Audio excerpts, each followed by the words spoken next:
ಸ್ನೇಹಿತರೆ, ಯಾರ್ಯಾರೆಲ್ಲ P C study ಮಾಡ್ತಾಯಿದ್ದೀರಾ, ಸೊ ವಿಡಿಯೋ ನೋಡೋಕ್ಕೆ ಬಂದೇ ಬರ್ತೀರಾ ಅಂತ ಗೊತ್ತು.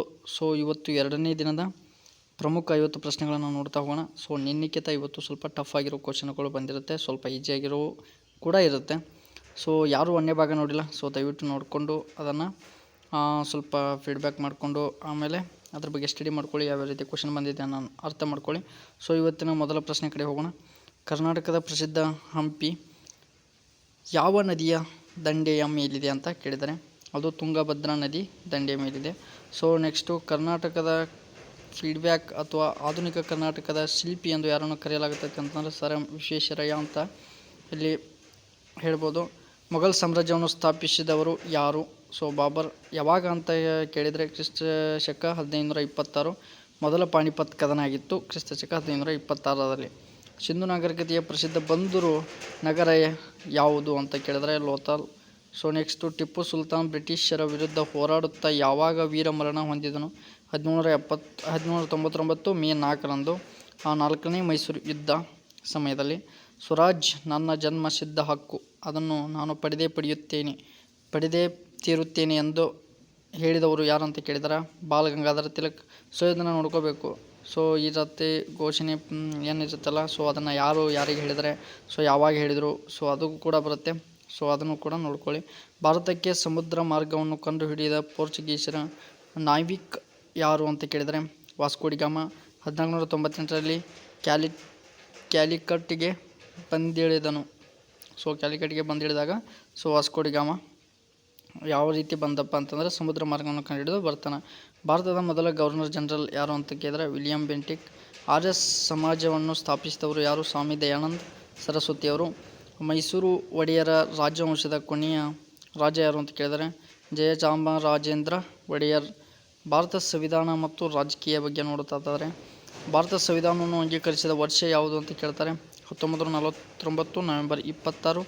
ಅದಕ್ಕಾಗಿಯೇ ನವೆಂಬರ್ 26 ಸಂವಿಧಾನ ದಿನ ಎಂದು ಕರೀತಾರೆ. ಸೊ ಅದು ನವೆಂಬರ್ 26 ಯಾವ ದಿನ ಅಂತ ಕೇಳ್ಬೋದು, ಅದು ಸಂವಿಧಾನ ದಿನ ಆಗಿರ್ತದೆ. ಭಾರತ ಸಂವಿಧಾನವನ್ನು ಅಂಗೀಕರಿಸಿದ ವರ್ಷ ಆಗಿರ್ತದೆ ಯಾವಪ್ಪ ಅಂದ್ರೆ ಅದು 1949 ನವೆಂಬರ್ 26ರಂದು ಭಾರತ ಸಂವಿಧಾನವನ್ನು ಅಂಗೀಕರಣ ಮಾಡ್ತಾರೆ. ರಾಜ್ಯಸಭೆಯ ಸಭಾಪತಿಗಳನ್ನು ಅಧ್ಯಕ್ಷರು ಯಾರಾಗಿರ್ತಾರೆ? ಭಾರತದ ರಾಷ್ಟ್ರಪತಿಗಳಾಗಿರ್ತಾರೆ. ಭಾರತದ ಮೂಲಭೂತ ಕರ್ತವ್ಯಗಳನ್ನು ಯಾವ ದೇಶದ ಸಂವಿಧಾನದಿಂದ ಎರವಲು ಪಡೆಯಲಾಗಿದೆ? So Russia. ಸೊ ಇದನ್ನು ನೋಡ್ಕೋಬೇಕು. ಸೊ ಯಾವ ವಿಧಿ ಯಾವ ದೇಶದಿಂದ ಬಂದಿದೆ ಅನ್ನೋದನ್ನು ಸ್ವಲ್ಪ ನೀವು ನೋಡ್ಕೊಳ್ಳಿ. ಯಾವ ತಿದ್ದುಪಡಿಯನ್ನು ಮಿನಿ ಸಂವಿಧಾನ ಎಂದು ಕರೆಯಲಾಗುತ್ತದೆ? 42ನೇ ಸಂವಿಧಾನದ ತಿದ್ದುಪಡಿಯನ್ನು. ಲೋಕಸಭೆಯ ಮೊದಲ ಮಹಿಳಾ ಸ್ಪೀಕರ್ ಯಾರು? ಮೀರಾ ಕುಮಾರ. ಭಾರತದಲ್ಲಿ ಸುಪ್ರೀಂ ಕೋರ್ಟ್ ಎಲ್ಲಿದೆ ಮತ್ತು ಇದು ಯಾವಾಗ ಸ್ಥಾಪನೆ ಆಯಿತು? ನವದೆಹಲಿಯಲ್ಲಿ ಐತಿ. ಸೊ 1950 ಜನವರಿ 28ರಂದು ಇದನ್ನು ಸ್ಥಾಪನೆ ಆಯಿತು. ಮುಖ್ಯಮಂತ್ರಿಯವರನ್ನು ಯಾರು ನೇಮಕ ಮಾಡುತ್ತಾರೆ? ಆಯಾ ರಾಜ್ಯದ ರಾಜ್ಯಪಾಲರು. ಭಾರತ ಸಂವಿಧಾನದಲ್ಲಿ ಪ್ರಸ್ತುತ ಎಷ್ಟು ಅನುಸೂಚಿಗಳಿವೆ? ಸೊ 12 ಅನುಸೂಚಿಗಳಿವೆ. ಹಣಕಾಸು ತುರ್ತು ಪರಿಸ್ಥಿತಿಯನ್ನು ಘೋಷಿಸುವ ಸಂವಿಧಾನದ ವಿಧಿ ಯಾವುದು? 360ನೇ ವಿಧಿ.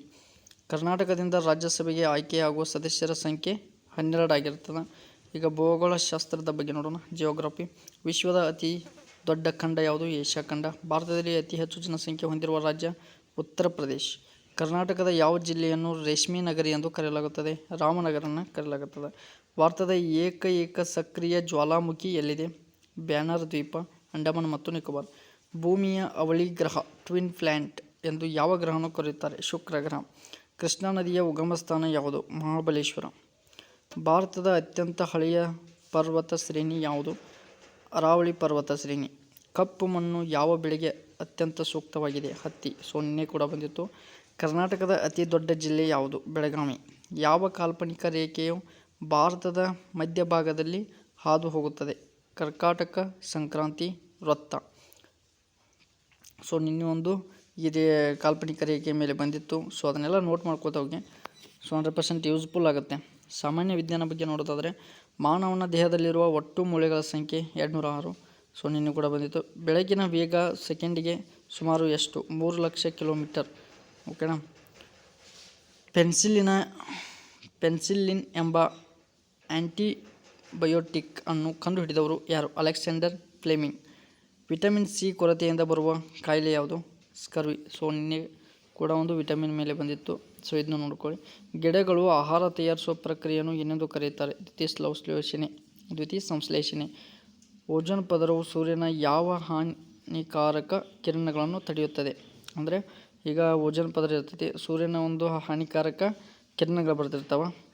ಸೊ ಯಾವ ಹಾನಿಕಾರಕ ಕಿರಣಗಳನ್ನು ತಡಿತೈತೆ ಅಂತ ಕೇಳ್ಯಾರ. ನೇರಳಾತೀತ ಕಿರಣಗಳು, UV ರೈಸ್. ಈ ಮಾನವನ ರಕ್ತದ pH ಮೌಲ್ಯ ಸುಮಾರು 7.4. ಬಲದ ಅಂತಾರಾಷ್ಟ್ರೀಯ ಏಕಮಾನ ಯಾವುದು? ನ್ಯೂಟನ್. ಕಾಮಲೆ ರೋಗವು ದೇಹದ ಯಾವ ಅಂಗಕ್ಕೆ ಬಾಧಿಸುತ್ತದೆ? ಯಕೃತ್, ಲಿವರ್. ಸೊ ಕಾಮಲೆ ರೋಗ, ಸೊ ಒಂದು ಉಪೇಂದ್ರನ ಪಿಕ್ಚರ್ ಇದೆಯಲ್ಲ, ಸೊ ಅವರು ಎಲ್ಲ ಮೈಯೆಲ್ಲ ಹಳದಿ ಆಗಿದೆ ಅಂತಾರೆ. ಸೊ ಅದು ಕಾಮಲೆ ಅಲ್ಲ, ಸೊ ಇದು ಕಾಮಲೆ, ಅದು ಕೇವಲ ಲಿವರ್ಗೆ ಮೊದಲು ಎಫೆಕ್ಟ್ ಮಾಡುತ್ತೆ. ಬೆರಗುಗೊಳಿಸುವ ವಜ್ರ ಹೊಳೆಯಲು ಕಾರಣವಾದ ಬೆಳಕಿನ ವಿದ್ಯಮಾನ ಯಾವುದು? ಅಂತಂದರೆ ಒಂದು ವಜ್ರ ಹೊಳಿತೇಕೆಂದ್ರೆ ಅದಕ್ಕೆ ಒಂದು ವಿದ್ಯಮಾನ ಐತಿ. ಸೊ ಅದು ಸಂಪೂರ್ಣ ಆಂತರಿಕ ಪ್ರತಿಫಲನ. ಸೊ ಪೊಲೀಸ್ ಇಲಾಖೆ ಮತ್ತು ಸಾಮಾನ್ಯ ಜ್ಞಾನ. ಪೊಲೀಸ್ ಇಲಾಖೆ ಮೇಲೆ ನಿನ್ನೆ ಬೇರೆ ಇತ್ತು, ಕರ್ನಾಟಕ ರಾಜ್ಯ ಮತ್ತು ಅದು.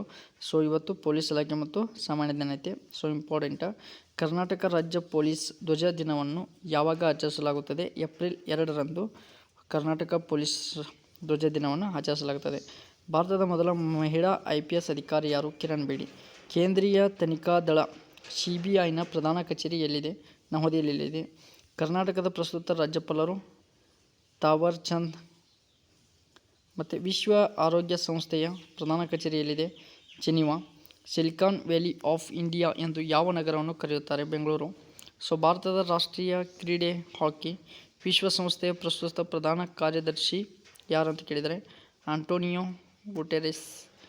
ಸೈಬರ್ ಅಪರಾಧಿಗಳಿಗೆ ಸಂಬಂಧಿಸಿದಂತೆ ದೂರು ನೀಡಲು ಇರುವ ರಾಷ್ಟ್ರೀಯ ಸಹಾಯವಾಣಿ ಸಂಖ್ಯೆ ಯಾವುದು? 1930.